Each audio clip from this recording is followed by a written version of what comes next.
왜 기도해도 응답이 없을까요? 왜 말씀을 읽어도 마음에 닿지 않을까요? 왜 하나님이 멀게만 느껴질까요? 왜 매일 똑같은 문제가 반복될까요? 왜 열심히 믿는데도 삶이 변하지 않을까요? 수많은 성도들이 이 왜라는 질문 앞에서 무너집니다. 아침에 눈을 뜨면 가장 먼저 찾아오는 것이 불안입니다. 기도하려고 무릎을 꿇지만 입이 떨어지지 않습니다. 성경을 펴도 글자만 보일 뿐 의미가 들어오지 않습니다. 그렇게 하루하루가 지나갑니다. 믿음이 있는 건지 없는 건지 분간이 되지 않습니다. 세상은 말합니다.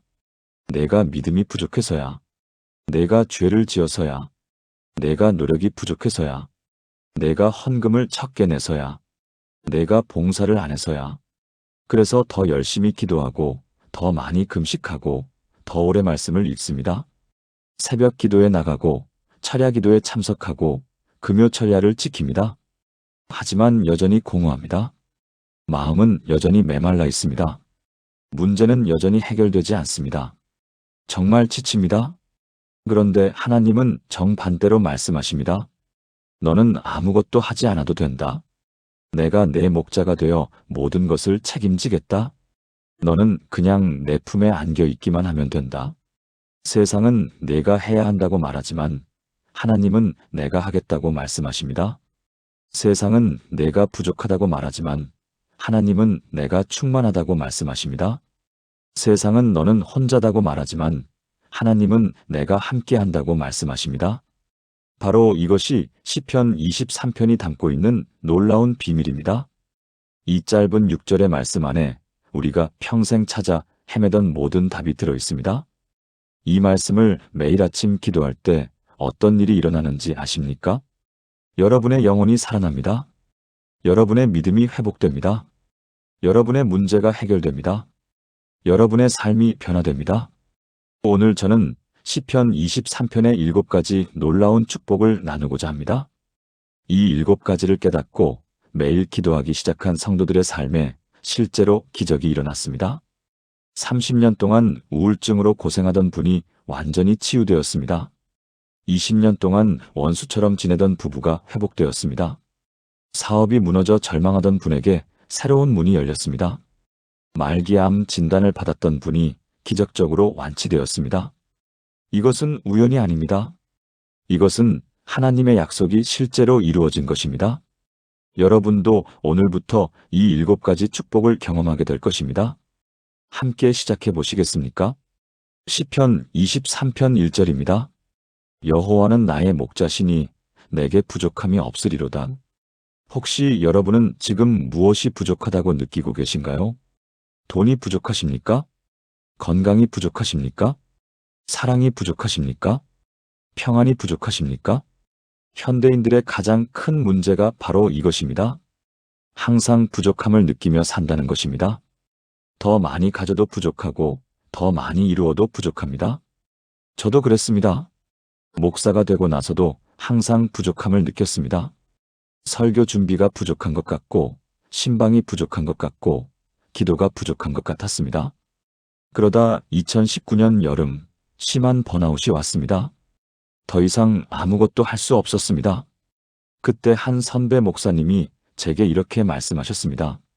자네는 지금 양이 목자 노릇을 하려고 하고 있네. 자네는 양이야. 양은 목자를 따라가기만 하면 되는 거야. 그 말씀이 제 가슴을 찔렀습니다. 저는 제가 목자인 줄 알고 모든 것을 책임지려고 했던 것입니다. 하지만 제가 목자가 아니었습니다. 여호와께서 나의 목자이셨습니다. 이 고백이 무엇을 의미하는지 아십니까? 이것은 단순한 은유가 아닙니다. 이것은 영적 실제에 대한 선언입니다. 목자는 양을 위해 무엇을 합니까? 목자는 양에게 먹을 것을 제공합니다. 목자는 양을 안전한 곳으로 인도합니다. 목자는 양을 위험으로부터 보호합니다. 목자는 양이 길을 잃으면 찾아옵니다. 목자는 양이 다치면 치료합니다. 목자는 양을 위해 목숨까지 바칩니다. 그런데 여호와께서 바로 그런 목자가 되신다는 것입니다. 여러분에게 필요한 모든 것을 공급하시는 분입니다. 여러분을 안전한 곳으로 인도하시는 분입니다. 여러분을 모든 위험으로부터 보호하시는 분입니다. 여러분이 길을 잃으면 찾아오시는 분입니다. 여러분이 다치면 치료하시는 분입니다. 여러분을 위해 독생자까지 주신 분입니다. 부산에 사시는 김명자 권사님, 63세의 이야기를 들려드리겠습니다. 김 권사님은 2022년 8월 남편이 갑자기 쓰러져 병원에 입원했습니다. 뇌출혈이었습니다. 수술은 성공했지만 의사는 말했습니다. 앞으로 6개월에서 1년 정도 집중 재활 치료가 필요합니다. 비용은 한 달에 약 300만 원 정도 예상됩니다. 김 권사님 부부는 자영업을 하고 계셨는데 코로나19로 가게 문을 닫은 지 얼마 되지 않았습니다. 저축도 거의 바닥이 났습니다. 두 자녀는 대학생이었습니다. 그날 밤, 김 권사님은 병원 복도에서 무너졌습니다. 하나님, 저희에게 돈이 없습니다. 어떻게 해야 합니까? 그때 한 성도가 다가와 시편 23편을 함께 읽자고 했습니다. 여호와는 나의 목자시니 내게 부족함이 없으리로다. 김 권사님은 처음에는 그 말씀이 비현실적으로 느껴졌습니다. 지금 당장 돈이 부족한데 부족함이 없다니요? 하지만 그날부터 매일 아침 이 말씀을 붙들고 기도하기 시작했습니다. 일주일 후 예상치 못한 일이 일어났습니다. 15년 전 남편이 가입했던 보험이 있었는데 그것을 까맣게 잊고 있었습니다. 보험사에 연락하니 뇌출혈 진단비와 입원비로 약 5천만 원이 나왔습니다. 김 권사님은 그제야 깨달았습니다. 하나님은 15년 전부터 이미 준비하고 계셨다는 것을. 그것으로 끝이 아니었습니다. 한 달 후 남편이 일하던 회사에서 연락이 왔습니다. 퇴직금과 미지급 임금으로 약 3천만 원을 지급하겠다는 것이었습니다. 회사가 정리되면서 청산하는 과정에서 발견된 금액이었습니다. 6개월 후 남편은 기적적으로 회복되어 70% 이상 일상생활이 가능해졌습니다. 의사들도 놀라워했습니다. 지금 김 권사님은 매일 아침 시편 23편으로 기도를 시작합니다. 여호와는 나의 목자시니 내게 부족함이 없으리로다. 이제는 이 말씀이 단순한 위로가 아니라 실제 경험한 진리가 되었습니다. 여러분, 이것이 바로 이 말씀의 능력입니다. 우리가 부족함을 느낄 때 이 말씀은 우리의 눈을 하나님께로 돌립니다. 우리가 불안할 때 이 말씀은 우리에게 평안을 줍니다. 우리가 두려울 때 이 말씀은 우리에게 담대함을 줍니다. 사랑하는 여러분, 지금 저와 함께 이렇게 기도해 보시겠습니까? 하나님 아버지, 오늘 아침 저는 고백합니다. 여호와는 나의 목자이십니다. 당신은 나의 공급자이시며 나의 보호자이시며 나의 인도자이십니다. 당신이 나의 목자이시니 내게 부족함이 없습니다. 돈이 부족해 보여도, 건강이 부족해 보여도, 사랑이 부족해 보여도 당신이 계시니 부족함이 없습니다. 당신은 이미 15년 전부터, 아니 태어나기 전부터 나를 위해 준비하고 계셨습니다. 나는 이제 염려를 내려놓고 당신만 바라보겠습니다. 여호와는 나의 목자이심을 믿습니다. 예수님의 이름으로 기도합니다. 아멘. 오늘부터 매일 아침 일어나자마자 이 고백을 하십시오. 여호와는 나의 목자시니 내게 부족함이 없으리로다. 이 고백이 여러분의 입에서 나올 때 하나님의 공급하심이 시작됩니다. 우리 함께 시편 23편 2절을 보겠습니다. 그가 나를 푸른 풀밭에 누이시며 쉴만한 물가로 인도하시는도다. 여러분은 지금 쉬고 있습니까? 아니면 계속 달리고 있습니까? 현대인들의 가장 큰 문제 중 하나가 바로 쉼이 없다는 것입니다. 육체는 쉬어도 마음은 쉬지 못합니다. 잠자리에 누워도 내일 걱정이 머릿속을 가득 채웁니다. 주말에도 일 생각, 돈 걱정, 관계 문제가 떠나지 않습니다. 그렇게 우리는 탈진해갑니다. 이 말씀에서 목자가 양을 어디로 인도합니까? 푸른 풀밭입니다. 쉴만한 물가입니다. 여기서 푸른 풀밭은 히브리어로 네오트 데쉐인데 신선하고 부드러운 풀이 무성한 곳을 의미합니다. 쉴만한 물가는 메이메누오트로 고요하고 평온한 물을 뜻합니다. 목자는 양을 거친 풀밭이나 급류로 인도하지 않습니다. 가장 좋은 곳, 가장 안전한 곳, 가장 평안한 곳으로 인도합니다. 그런데 우리는 어떻습니까? 우리는 스스로 가시밭으로 가고 거친 물가로 갑니다. 조금만 더 하면서 쉬지 못합니다. 그러다 완전히 무너집니다. 대구에 사시는 이철수 집사님, 57세의 이야기입니다. 이 집사님은 중견 기업의 부장이셨습니다. 30년 동안 한 회사에서 성실하게 일했습니다. 새벽 5시에 일어나 회사에 가장 먼저 출근하고 밤 10시가 넘어 퇴근했습니다. 주말에도 골프 접대, 회식 자리를 빠지지 않았습니다. 교회도 열심히 다녔습니다. 주일 예배, 수요 예배, 금요 예배를 빠지지 않았습니다. 구역장도 하고 재정부장도 맡았습니다. 그런데 2023년 3월 어느 날 출근하려고 일어나는데 다리에 힘이 들어가지 않았습니다. 병원에 가니 의사가 말했습니다. 과로로 인한 만성 피로 증후군입니다. 이대로 가다간 더 큰 병이 올 수 있습니다. 최소 3개월은 완전히 쉬셔야 합니다. 이 집사님은 충격을 받았습니다. 3개월을 어떻게 쉽니까? 회사 일도 있고 교회 일도 있는데요. 하지만 몸은 정직했습니다.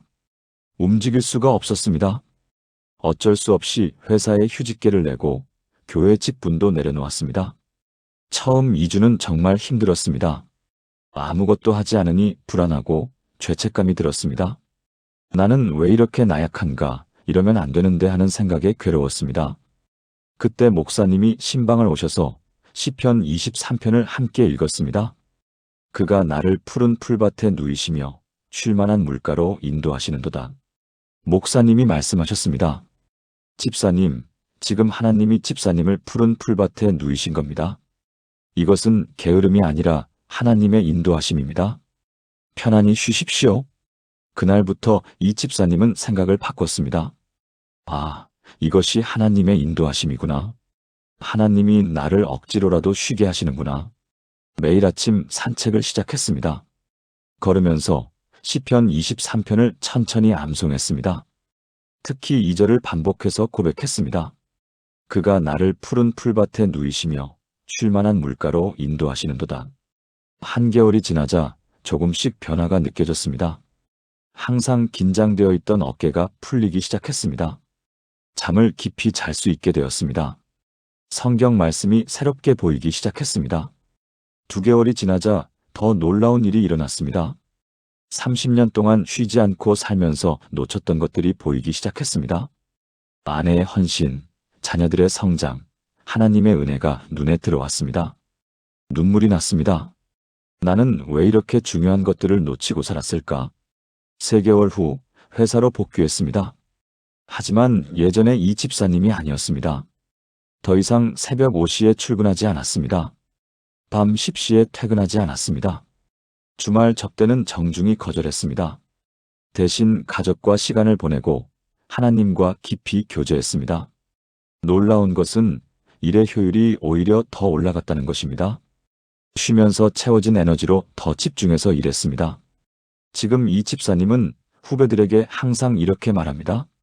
일도 중요하지만 하나님이 주시는 쉼은 더 중요하네. 푸른 풀밭에 누워보게. 그곳에서 진짜 회복이 일어나네. 사랑하는 여러분, 하나님은 여러분을 어디로 인도하기를 원하십니까? 푸른 풀밭입니다. 쉬는 물가입니다. 그곳은 게으름의 장소가 아닙니다. 그곳은 회복의 장소입니다. 그곳은 재충전의 장소입니다. 그곳은 하나님과 깊이 만나는 장소입니다. 지금 저와 함께 이렇게 기도해 보시겠습니까? 사랑의 목자이신 하나님, 저는 너무 오래 달려왔습니다. 쉬지 않고 멈추지 않고 계속 앞만 보고 달려왔습니다. 그러다 지쳐버렸습니다. 이제 고백합니다. 당신이 저를 푸른 풀밭에 누이시고 쉴만한 물가로 인도하신다는 것을. 더 이상 제 힘으로 달리지 않겠습니다. 당신이 인도하시는 그 쉼의 자리로 가겠습니다. 그곳에서 회복되고 채워지고 새로워지겠습니다. 당신의 인도하심을 신뢰합니다. 예수님의 이름으로 기도합니다. 아멘. 오늘부터 이 말씀을 붙들고 기도하십시오. 하나님이 여러분을 진정한 쉼의 자리로 인도하실 것입니다. 시편 23편 3절 전반부입니다. 내 영혼을 소생시키시고 혹시 지금 여러분의 영혼이 죽어가고 있다고 느끼십니까? 기도해도 감동이 없고, 찬양해도 기쁨이 없고, 말씀을 읽어도 은혜가 없습니까? 그렇다면 여러분은 혼자가 아닙니다. 수많은 성도들이 영적 침체를 경험합니다. 처음 믿었을 때의 그 뜨거움이 사라지고 차갑고 건조한 신앙생활을 하게 됩니다. 이것을 영적 메마름, 영혼의 갈증이라고 합니다. 여기서 소생시키다는 히브리어로 슈브입니다. 이 단어의 의미가 매우 중요합니다. 슈브는 단순히 회복하는 것이 아니라 원래의 상태로 되돌리다, 새롭게 하다는 뜻입니다. 마치 말라버린 나무가 비를 만나 다시 푸르게 되는 것과 같습니다. 하나님은 우리의 죽어가는 영혼을 다시 살리시는 분입니다. 메말랐던 마음에 다시 생수를 부어주시는 분입니다. 꺼져가던 믿음의 불씨를 다시 지피시는 분입니다. 서울에 사시는 박순희 권사님, 68세의 이야기를 나누겠습니다.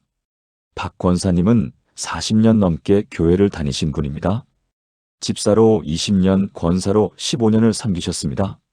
그런데 2020년 코로나19가 시작되면서 모든 것이 멈췄습니다. 교회에 갈 수 없었습니다. 구역 모임도 새벽 기도도 주일 예배조차 온라인으로 드려야 했습니다. 처음에는 곧 나아지겠지 했는데 1년, 2년이 지나도 상황은 나아지지 않았습니다.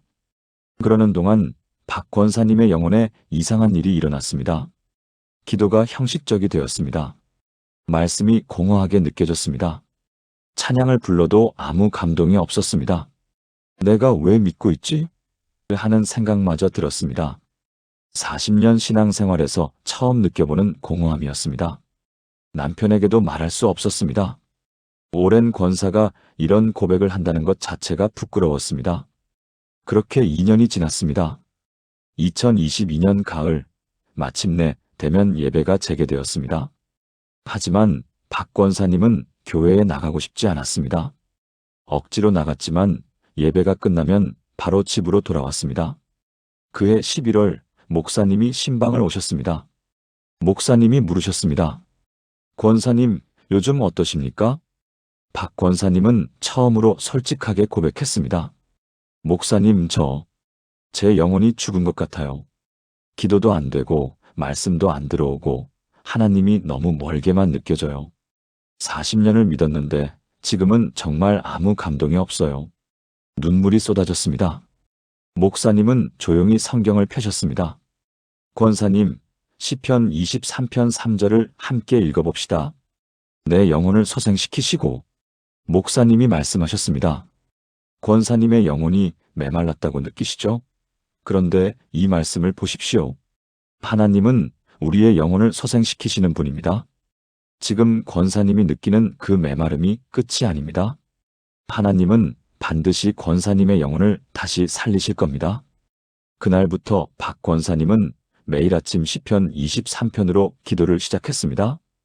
특히 3절을 붙들고 간절히 기도했습니다. 하나님, 제 영혼을 소생시켜 주세요. 다시 회복시켜 주세요.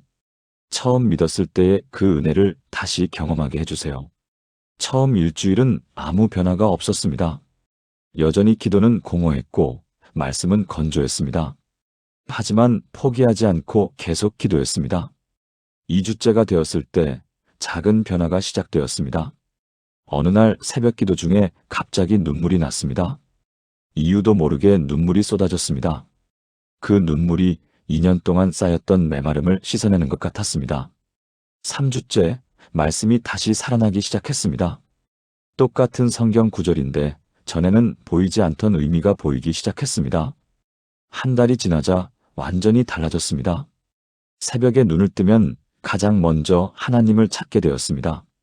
기도하고 싶고 찬양하고 싶고 말씀을 읽고 싶었습니다. 교회에 가면 가슴이 뛰었습니다. 성도들을 만나면 너무 반가웠습니다. 예배 중에 눈물이 났습니다. 아, 하나님이 정말 제 영혼을 소생시키셨구나. 지금 박 권사님은 구역 식구들에게 이 간증을 자주 나눕니다. 영혼이 메말랐을 때 포기하지 마세요. 하나님은 반드시 우리의 영혼을 소생시키십니다. 시편 23편 3절을 붙들고 기도하세요. 하나님이 일하실 겁니다. 여러분, 지금 영혼이 메말랐다고 느끼십니까? 하나님을 느낄 수 없다고 생각하십니까? 그것이 끝이 아닙니다. 하나님은 우리의 영혼을 소생시키시는 분입니다. 말라버린 땅에 비를 내리시듯 우리의 마른 영혼에 생수를 부어주십니다. 꺼져가는 불씨를 다시 지피시듯 우리의 믿음을 다시 살리십니다. 지금 저와 함께 기도하시겠습니까? 생명의 하나님, 저의 영혼이 메말라 있습니다. 기도에도 감동이 없고 찬양에도 기쁨이 없습니다. 말씀을 읽어도 마음에 닿지 않습니다. 하지만 당신은 내 영혼을 소생시키시는 분이심을 믿습니다. 지금 제 마른 영혼에 생수를 부어주소서. 꺼져가는 믿음의 불씨를 다시 지펴주소서. 처음 사랑을 회복하게 하시고 첫 믿음의 뜨거움을 다시 경험하게 하소서. 당신은 능히 소생시키시는 분이심을 믿습니다. 예수님의 이름으로 기도합니다. 아멘. 이 기도를 매일 드리십시오. 하나님이 반드시 여러분의 영혼을 소생시키실 것입니다. 시편 23편 3절 후반부입니다. 자기 이름을 위하여 의의 길로 인도하시는도다. 인생을 살다 보면 수많은 갈림길을 만납니다. 어느 길로 가야 할지 알 수 없을 때가 있습니다. 취업, 결혼, 이직, 사업, 이사. 중요한 결정 앞에서 우리는 두려워합니다. 혹시 내가 잘못된 길로 가는 건 아닐까? 혹시 이것이 하나님의 뜻이 아닌 건 아닐까? 그런데 이 말씀은 우리에게 놀라운 약속을 합니다. 하나님이 우리를 의의 길로 인도하신다는 것입니다. 여기서 의의 길은 히브리어로 마글레이 체데크인데 올바른 길, 정직한 길, 하나님이 기뻐하시는 길을 의미합니다. 더 중요한 것은 그 이유입니다. 자기 이름을 위하여. 하나님은 왜 우리를 올바른 길로 인도하십니까? 자기 이름을 위해서입니다. 우리가 잘 되는 것이 하나님의 영광이 되기 때문입니다. 우리가 복받는 것이 하나님의 이름을 높이기 때문입니다. 그러므로 하나님은 절대로 우리를 잘못된 길로 인도하지 않으십니다. 하나님의 평판이 걸려 있기 때문입니다. 인천에 사시는 정민호 집사님, 42세의 이야기입니다. 정 집사님은 2021년 3월 인생 최대의 갈림길에 섰습니다. 15년 동안 다니던 회사에서 승진 제안이 들어왔습니다. 하지만 조건이 있었습니다. 부산으로 발령을 가야 한다는 것이었습니다. 아내와 두 자녀 초등학교 5학년, 3학년가 있었습니다. 아이들은 서울에서 학교와 학원, 친구들과 잘 적응하고 있었습니다. 부모님도 서울에 계셨는데 건강이 좋지 않으셨습니다. 반면 승진은 정 집사님의 오랜 꿈이었습니다. 15년 동안 기다려온 기회였습니다. 연봉도 30% 이상 올랐습니다. 가족 회의를 했습니다. 아내는 조심스럽게 말했습니다. 당신 결정을 따를게요. 하지만 아이들과 부모님 생각을 하면 쉽지 않네요. 아이들은 이사 가기 싫다고 울었습니다. 정 집사님은 밤마다 고민했습니다. 하나님, 어떻게 해야 합니까? 이게 당신의 뜻입니까? 기도해도 명확한 응답이 없었습니다. 말씀을 읽어도 확신이 서지 않았습니다. 결정 기한은 2주였습니다. 일주일이 지났는데도 결정을 내리지 못했습니다. 그날 새벽 정 집사님은 교회에 나가 기도했습니다. 하나님, 저는 정말 모르겠습니다. 제가 어느 길로 가야 하는지 알려주세요. 그때 목사님이 새벽 기도를 인도하면서 시편 23편을 읽었습니다. 자기 이름을 위하여 의의 길로 인도하시는도다. 그 순간 마음에 평안이 왔습니다. 아, 하나님이 나를 인도하신다. 내가 결정하는 것이 아니라 하나님이 인도하시는 것이다. 새벽 기도 후 정 집사님은 목사님께 상담을 요청했습니다. 목사님이 물으셨습니다.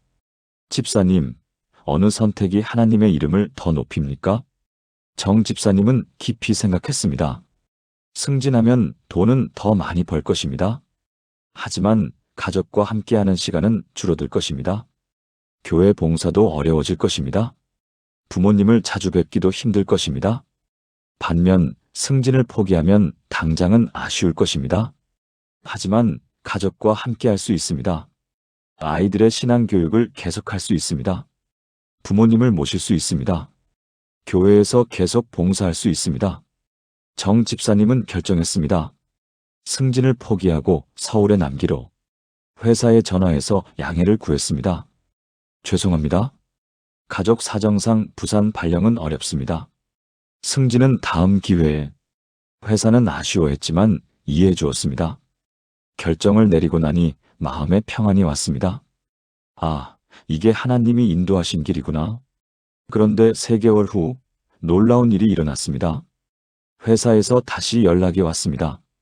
정 집사님, 서울 본사에 새로운 팀이 생깁니다. 그 팀장으로 오실 의향이 있으십니까? 직급은 부산 발령과 동일하고 연봉도 같습니다. 정 집사님은 믿을 수 없었습니다. 부산 가지 않고도 승진할 수 있게 된 것입니다. 더 놀라운 것은 새로운 팀의 업무가 정 집사님이 평소에 관심 있어 하던 분야였다는 것입니다. 정 집사님은 그날 밤 가족들과 함께 눈물로 감사 기도를 드렸습니다. 하나님, 정말 감사합니다. 당신이 저를 의의 길로 인도하셨습니다. 지금 정 집사님은 새로운 팀에서 일하면서 가족과 행복하게 지내고 있습니다. 부모님도 자주 뵙고 교회 봉사도 계속하고 있습니다. 무엇보다 하나님이 인도하시는 삶의 확신이 생겼습니다. 사랑하는 여러분, 지금 어떤 갈림길에 서 계십니까? 어느 길로 가야 할지 몰라 고민하고 계십니까? 걱정하지 마십시오. 하나님은 자기 이름을 위하여 여러분을 의의 길로 인도하십니다. 여러분이 잘 되는 것이 하나님의 영광이 되기 때문입니다. 여러분이 축복받는 것이 하나님의 이름을 높이기 때문입니다. 그러므로 하나님은 절대로 여러분을 잘못된 길로 인도하지 않으십니다. 지금 함께 기도하시겠습니까? 인도자이신 하나님, 저는 지금 갈림길에 서 있습니다. 어느 길로 가야 할지 알 수 없어 두렵습니다. 하지만 당신은 자기 이름을 위하여 저를 의의 길로 인도하시는 분이십니다. 제가 잘 되는 것이 당신의 영광이 되기에 당신은 절대로 저를 잘못된 길로 인도하지 않으실 것을 믿습니다. 이제 제 생각과 판단을 내려놓고 당신의 인도하심만을 따르겠습니다. 당신이 예비하신 그 길로 저를 인도하소서. 당신의 인도하심을 신뢰합니다. 예수님의 이름으로 기도합니다. 아멘. 이 기도를 매일 드리십시오. 하나님이 반드시 여러분을 의의 길로 인도하실 것입니다. 시편 23편 4절 전반부입니다. 내가 사망의 음침한 골짜기로 다닐지라도 해를 두려워하지 않을 것은 주께서 나와 함께 하심이라. 인생에는 반드시 골짜기가 있습니다. 질병의 골짜기, 실패의 골짜기, 상실의 골짜기, 절망의 골짜기가 있습니다. 누구도 피할 수 없습니다. 문제는 골짜기가 있느냐 없느냐가 아니라 골짜기에서 어떻게 반응하느냐입니다. 이 말씀에서 다윗은 놀라운 고백을 합니다. 사망의 음침한 골짜기로 다닐지라도 해를 두려워하지 않을 것은, 여기서 주목할 것은 다닐지라도입니다. 피할지라도가 아니라 다닐지라도입니다. 골짜기를 피하는 것이 아니라 골짜기를 통과하는 것입니다.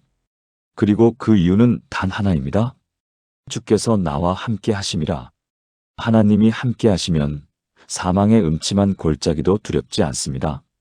하나님이 함께 하시면 어떤 위험도 이길 수 있습니다. 광주에 사시는 최은영 집사님, 45세의 이야기입니다. 최 집사님은 2022년 6월 건강검진에서 유방암 판정을 받았습니다. 3기였습니다. 의사는 즉시 수술과 항암 치료를 권했습니다. 최 집사님은 그 순간 무너졌습니다. 2 자녀가 아직 어렸습니다.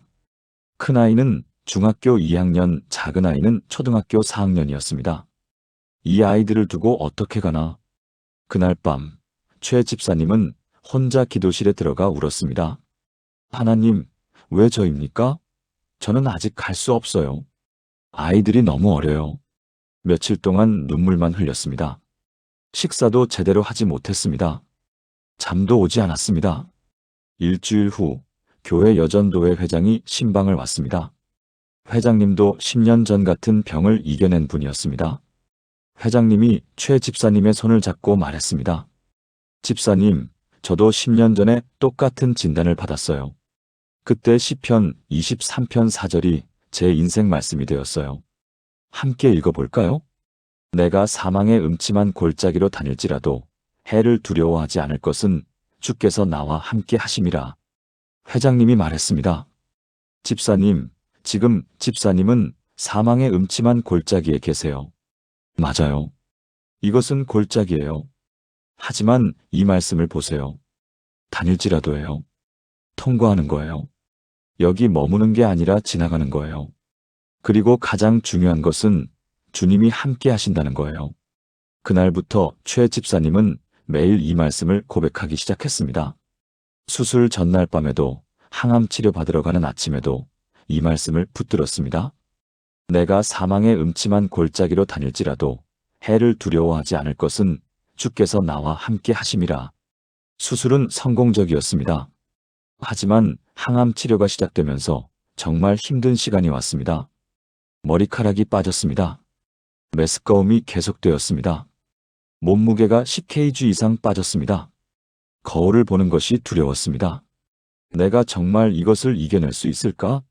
하지만 포기하지 않았습니다. 매일 아침 거울 앞에 서서 이 말씀을 선포했습니다. 나는 지금 사망의 음침한 골짜기를 다니고 있다. 하지만 해를 두려워하지 않는다. 왜냐하면 주께서 나와 함께 하시기 때문이다. 3개월이 지나고 6개월이 지나고 1년이 지났습니다. 2023년 6월 마지막 항암 치료가 끝났습니다. 검사 결과 암세포가 완전히 사라졌습니다. 의사가 말했습니다. 완치입니다. 축하드립니다. 최 집사님은 그 자리에서 눈물을 흘렸습니다. 하나님 감사합니다. 정말 주님이 저와 함께 하셨습니다. 지금 최 집사님은 같은 병으로 고통받는 환우들을 신방하며 격려하고 있습니다. 항상 이렇게 말합니다. 우리는 지금 골짜기를 지나고 있는 거예요. 여기 머무는 게 아니에요. 통과하는 거예요. 그리고 우리는 혼자가 아니에요. 주님이 우리와 함께 하세요. 최 집사님의 간증을 들은 수많은 환우들이 힘을 얻고 있습니다. 사랑하는 여러분, 지금 어떤 골짜기를 지나고 계십니까? 질병의 골짜기입니까? 경제적 어려움의 골짜기입니까? 관계의 파탄 골짜기입니까? 절망의 골짜기입니까? 두려워하지 마십시오. 이것은 통과하는 길입니다. 여기 머무는 것이 아니라 지나가는 것입니다. 그리고 가장 중요한 것은 주님이 여러분과 함께 하신다는 것입니다. 주님이 함께 하시면 사망의 음침한 골짜기도 두렵지 않습니다. 지금 함께 기도하시겠습니까? 임마누엘의 하나님, 저는 지금 사망의 음침한 골짜기를 지나고 있습니다. 너무 어둡고 너무 무섭고 너무 힘듭니다. 하지만 저는 고백합니다. 주께서 나와 함께 하십니다. 이 골짜기는 제가 머무를 곳이 아니라 통과할 길입니다. 주님이 함께 하시니 저는 해를 두려워하지 않습니다. 주님이 함께 하시니 저는 담대합니다. 주님이 함께 하시니 저는 이 골짜기를 통과할 것입니다. 주님의 동행하심을 믿습니다. 예수님의 이름으로 기도합니다. 아멘. 이 고백을 매일 하십시오. 주님이 반드시 여러분과 함께 골짜기를 통과하실 것입니다. 시편 23편 4절 후반부와 5절 전반부입니다. 주의 지팡이와 막대기가 나를 안위하시나이다. 내 원수의 목전에서 주께서 내게 상을 베푸시고, 우리에게는 원수가 있습니다. 우리를 넘어뜨리려는 대적이 있습니다. 때로는 사람일 수도 있고, 때로는 환경일 수도 있고, 때로는 영적 세력일 수도 있습니다. 그들은 우리가 무너지기를 원합니다. 우리가 실패하기를 원합니다. 우리가 포기하기를 원합니다. 그런데 하나님은 무엇을 하십니까? 바로 그 원수의 목전에서 그들이 지켜보는 가운데 우리에게 상을 베푸신다는 것입니다. 여기서 상을 베푸시다는 히브리어로 아라크 슐칸인데 식탁을 차리다, 잔치를 준비하다는 의미입니다. 하나님은 우리를 조롱하던 원수들 앞에서 우리를 위한 잔치를 베푸시는 것입니다. 이것은 완전한 역전입니다. 이것은 하나님의 정의입니다. 이것은 하나님의 변호입니다. 전주에 사시는 김태준 집사님, 51세의 이야기입니다. 김 집사님은 2020년 20년 동안 일하던 회사에서 부당하게 해고당했습니다. 새로 부임한 임원과 의견 충돌이 있었고 그 임원이 김 집사님을 표적으로 삼았습니다. 근거 없는 소문을 퍼뜨리고 업무 실적을 조작하고 마침내 징계위원회에 회부했습니다. 김 집사님은 억울했지만 증거가 없었습니다. 결국 권고사직을 받아들일 수밖에 없었습니다. 퇴직금도 제대로 받지 못했습니다. 51세의 나이에 갑자기 일자리를 잃게 되었습니다. 더 힘든 것은 소문이었습니다. 회사에서 퍼진 소문이 업계 전체로 퍼졌습니다. 김태준 집사님이 횡령을 했대요. 회사 돈을 빼돌렸대요. 그래서 쫓겨났대요. 모두 거짓이었지만 소문은 빠르게 퍼졌습니다. 이력서를 넣어도 면접 기회조차 얻지 못했습니다. 김 집사님은 절망했습니다. 하나님, 저는 정직하게 살았습니다. 왜 이런 일이 저에게 일어납니까? 교회에서도 사람들의 눈총이 느껴졌습니다. 소문이 교회까지 퍼진 것이었습니다. 김 집사님은 교회에 나가기가 두려웠습니다. 그렇게 6개월이 지났습니다. 2021년 3월 한 권사님이 김 집사님을 신방했습니다. 집사님, 제가 집사님을 위해 기도하면서 이 말씀을 받았어요. 시편 23편 5절이었습니다. 내 원수의 목전에서 주께서 내게 상을 베푸시고. 권사님이 말했습니다. 집사님, 지금은 억울하고 힘드시죠? 하지만 하나님은 반드시 집사님을 변호하실 거예요. 바로 그 원수들이 보는 앞에서 집사님을 높이실 거예요. 이 말씀을 붙들고 기도하세요. 김 집사님은 처음에는 믿기지 않았습니다. 어떻게 이 상황이 역전될 수 있을까? 하지만 다른 방법도 없었습니다.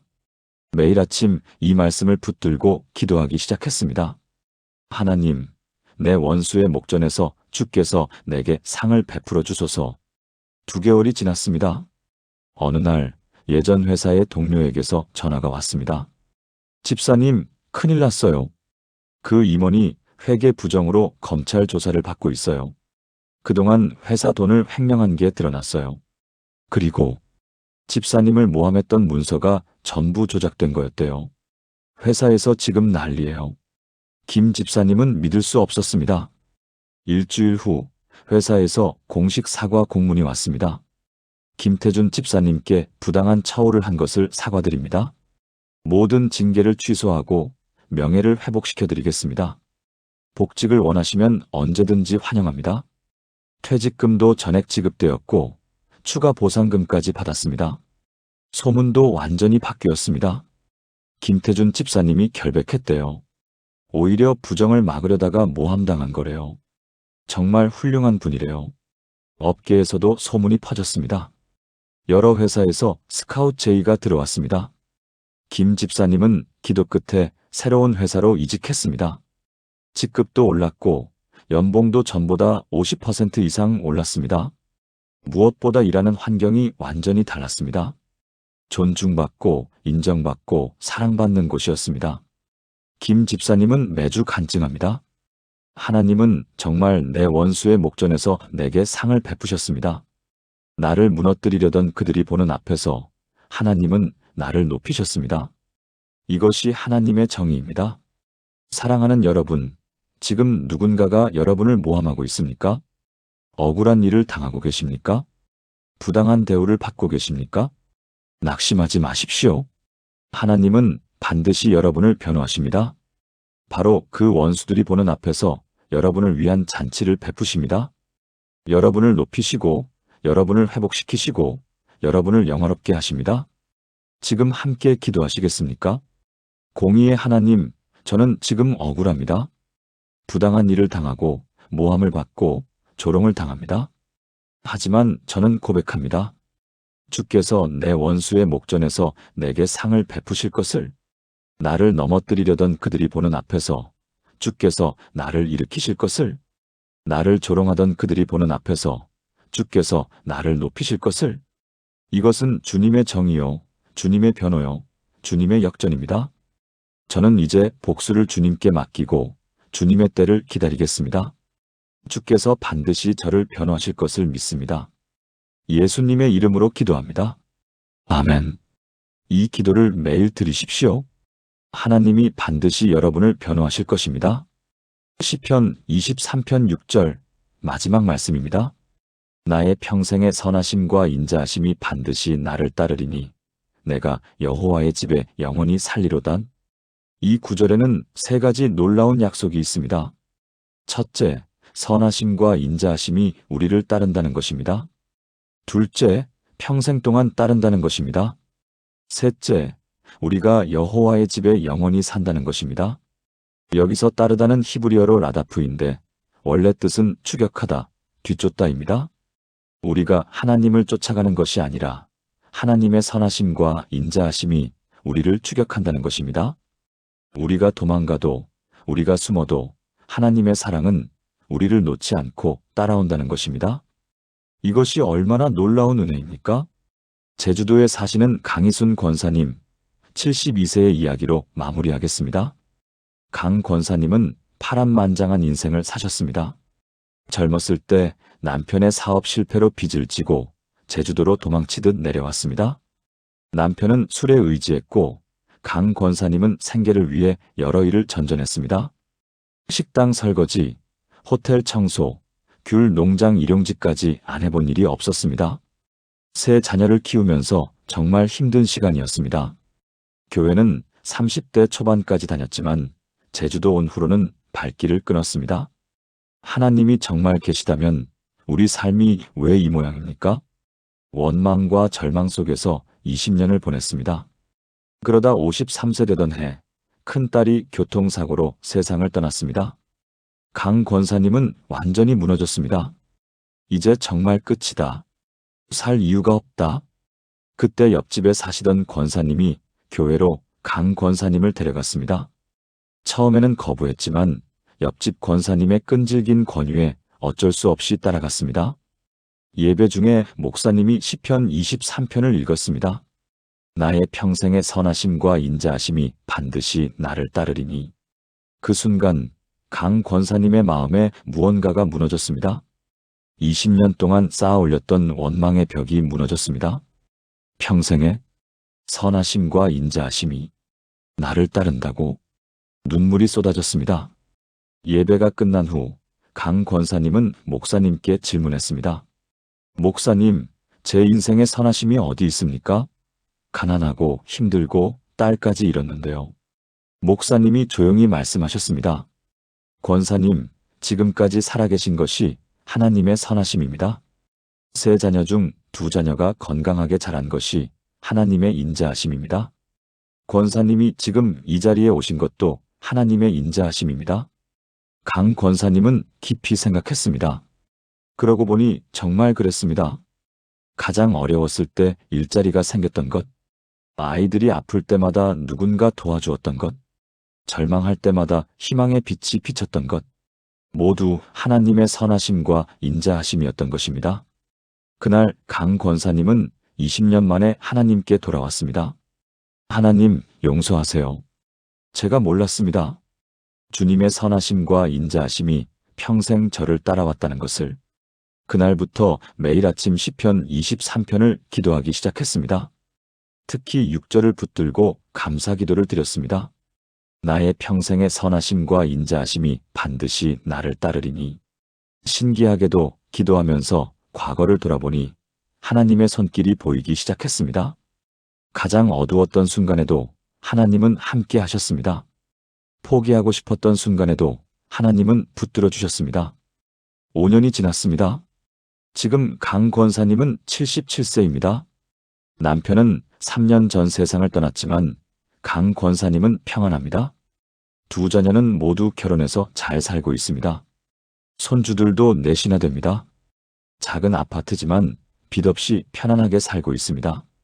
무엇보다 매일 아침 하나님과 교제하는 기쁨이 있습니다. 강 권사님은 요즘 새신자 신방을 다니면서 간증합니다. 제 인생 77년을 돌아보니 정말 하나님의 선하심과 인자하심이 저를 따라왔어요. 제가 하나님을 떠났을 때도, 제가 원망했을 때도 하나님은 저를 놓지 않으셨어요. 이제 제 소원은 하나예요.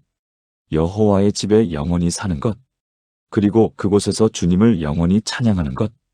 사랑하는 여러분, 여러분의 평생을 돌아보십시오. 정말 힘든 순간들이 있었을 것입니다. 무너질 것 같았던 순간들이 있었을 것입니다. 그런데 지금 여러분은 여기 있습니다. 그것이 바로 하나님의 선하심과 인자하심입니다. 여러분을 따라온 것입니다. 여러분을 붙든 것입니다. 여러분을 보호한 것입니다. 그리고 이 선하심과 인자하심은 앞으로도 계속될 것입니다. 평생 동안 영원히. 지금 함께 마지막 기도를 드리겠습니다. 영원하신 하나님, 제 평생을 돌아봅니다. 힘들었던 순간, 무너졌던 순간, 절망했던 순간들이 있었습니다. 하지만 지금 깨달았습니다. 그 모든 순간에 주님의 선하심과 인자하심이 저를 따랐다는 것을, 저를 붙들었다는 것을, 저를 일으켰다는 것을, 저를 여기까지 인도하셨다는 것을 이제 고백합니다. 앞으로 남은 제 평생에도 주님의 선하심과 인자하심이 반드시 저를 따를 것을, 그리고 제가 이 땅의 삶을 마칠 때 여호와의 집에 영원히 거할 것을, 그곳에서 주님을 영원히 찬양할 것을, 이 모든 약속을 믿고 신뢰합니다. 예수님의 이름으로 기도합니다. 아멘. 지금까지 시편 23편의 7가지 놀라운 축복을 나누었습니다. 이제 이 모든 말씀을 하나의 기도로 엮어 함께 드리겠습니다. 여러분도 저와 함께 마음을 모아 기도해 주시겠습니까? 전능하신 하나님 아버지, 오늘 이 시간 시편 23편의 놀라운 약속들을 허락하신 것을 감사드립니다. 당신이 나의 목자가 되어주시고 나를 푸른 풀밭과 쉴 만한 물가로 인도하시고 내 영혼을 소생시키시고 의의 길로 인도하시고 사망의 음침한 골짜기에서도 함께하시고 원수 앞에서 상을 베푸시고 선하심과 인자하심으로 평생 따라주시는 하나님을 찬양합니다. 저는 지금 이 자리에서 고백합니다. 여호와는 나의 목자이십니다. 당신이 나의 목자이시니 내게 부족함이 없습니다. 당신은 나를 푸른 풀밭에 누이시고 쉴 만한 물가로 인도하십니다. 더 이상 제 힘으로 달리지 않고 당신이 주시는 쉼 가운데 거하겠습니다. 당신은 내 영혼을 소생시키시는 분이십니다. 메말랐던 제 영혼에 생수를 부어주시고 꺼져가던 믿음의 불씨를 다시 지펴주소서. 당신은 자기 이름을 위하여 나를 의의 길로 인도하십니다. 제 판단과 생각을 내려놓고 오직 당신의 인도하심만을 따르겠습니다.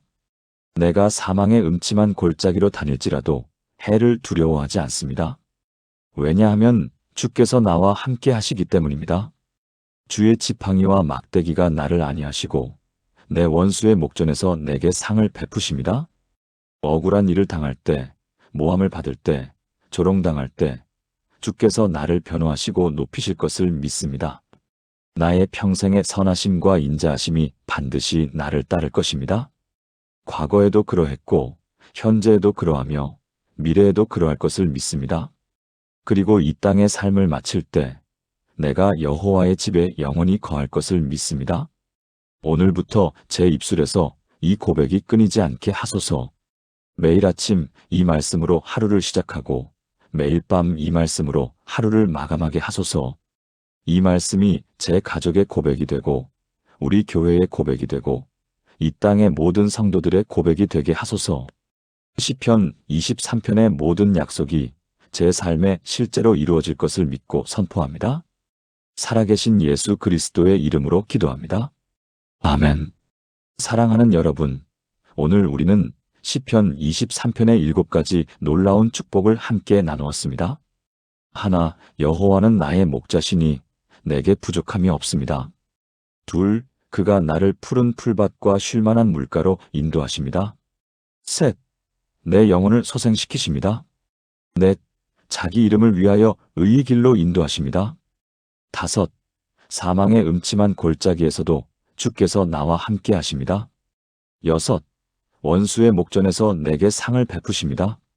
일곱, 선하심과 인자하심이 평생 나를 따르고 여호와의 집에 영원히 살게 됩니다. 이것은 단순한 시가 아닙니다. 이것은 하나님의 살아있는 약속입니다. 이것은 여러분의 인생에 실제로 일어날 기적입니다. 오늘부터 매일 아침 일어나자마자 시편 23편을 기도하십시오. 출근길에 시편 23편을 고백하십시오. 힘든 일이 생길 때 시편 23편을 선포하십시오. 밤에 잠들기 전 시편 23편으로 하루를 마무리하십시오. 이 말씀이 여러분의 입술에서 떠나지 않을 때 놀라운 일들이 일어나기 시작할 것입니다. 부족함이 채워질 것입니다. 쉼을 경험할 것입니다. 영혼이 소생할 것입니다. 올바른 길로 인도받을 것입니다. 골짜기를 통과할 것입니다. 원수가 부끄러움을 당할 것입니다. 선하심과 인자하심을 평생 경험할 것입니다. 저는 수많은 성도들이 이 말씀으로 인생이 변화되는 것을 목격했습니다. 30년 우울증이 치유되었습니다. 20년 원수 관계가 회복되었습니다. 무너진 사업이 다시 일어났습니다. 말기암이 완치되었습니다. 이것은 우연이 아닙니다. 이것은 하나님의 약속이 이루어진 것입니다. 여러분도 반드시 경험하게 될 것입니다. 오늘부터 시작하십시오. 지금 당장 시작하십시오. 여러분도 매일 시편 23편을 기도하며 하나님의 기적을 경험하고 싶으신가요? 그렇다면 지금 좋아요 버튼을 눌러주시고 댓글에 시편 23편으로 기도합니다라고 남겨주세요. 이 말씀이 여러분의 가족에게도 친구에게도 이웃에게도 전해질 수 있도록 공유 버튼도 눌러주세요. 더 많은 분들이 이 축복을 경험할 수 있도록 함께 해주시면 감사하겠습니다. 구독 버튼도 꼭 눌러주세요. 앞으로도 여러분의 삶을 변화시킬 귀한 말씀들을 계속 나누겠습니다. 사랑하는 여러분, 여호와는 여러분의 목자이십니다. 여러분에게 부족함이 없습니다. 하나님이 여러분을 인도하십니다. 하나님이 여러분과 함께 하십니다. 하나님이 여러분을 보호하십니다. 하나님이 여러분을 높이십니다. 하나님의 선하심과 인자하심이 평생 여러분을 따를 것입니다. 이 모든 축복이 여러분과 여러분의 가정에 넘치기를 주님의 이름으로 축복합니다. 하나님의 은혜가 여러분과 함께 하시기를 기도합니다. 감사합니다.